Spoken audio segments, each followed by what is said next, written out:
Hello snowboarders of the internet, I'm your host Avran LeFeber, and in this video we're going to be reviewing the Libtech off-ramp.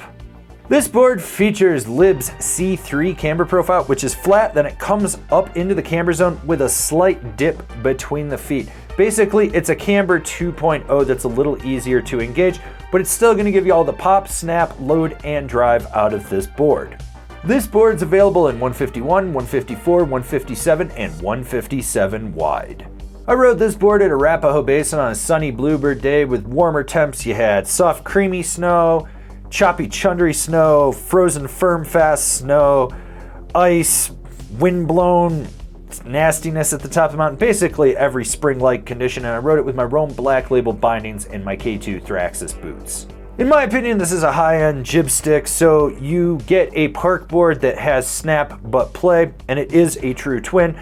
So what you get is softer flex, and then right where that flat section meets the C3, it stiffens back up to the middle. Right where that dip is in the C3, you get more torsional flex and a flex point just for pressing and playing around. It's a middle-of-the-road park flex, maybe slightly softer, and when it comes to stability, you do get a very damp ride, so kinetic energy and any flap and chatter that you're getting at the tips dissipates mostly before it gets underfoot. You're still going to feel a little bit, and when you get into really rutted out terrain, this board bends and flexes with everything. If you keep your knees bent, you'll stay on top, but if you don't, you're going to get body jarred and probably get bucked.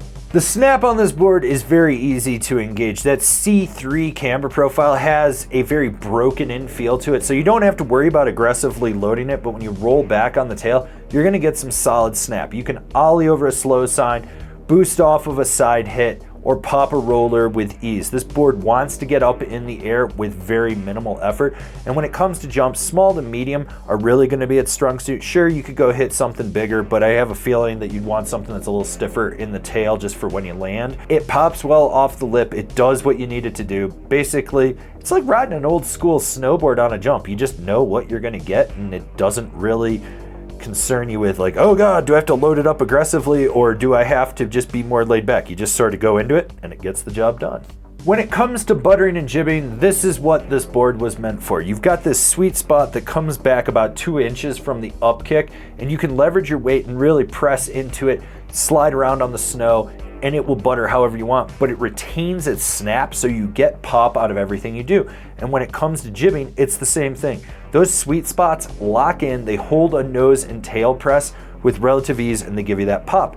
Now when you go sideways, even with that slight dip in the C3, it still cradles around the feature and just hugs it perfectly as you slide across it. Basically, if you know how to jib and butter, you're not gonna have a problem with this board. And if you don't know how to jib and butter, you're not gonna have a problem with this board.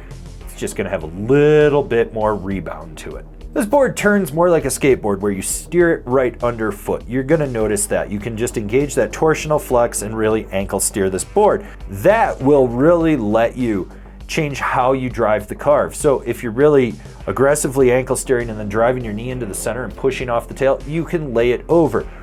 Where it really excels is medium to medium hard carves or short, tight, quick turns. When you have to lay it over and do a park carve, you can. It's usually you're just getting around a feature or some fat skier that fell in your way. Basically, for what it is, this board turns well enough to get the job done.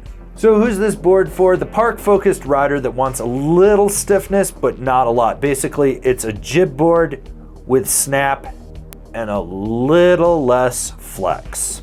This board's fun. It's like riding a skateboard, steers underfoot, the pop is solid. If you're a progressing rider that wants a little rebound in it with a damper ride, you're not gonna have a problem with it. I like the old school shape to it as well.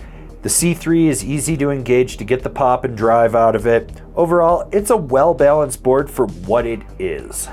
Comparable boards, the Salomon Huck Knife, the K2 Medium, the Capita Indoor Survival. Binding recommendations, the Bent Metal Transfer, the Salomon District Team Pro, the Union Ultra.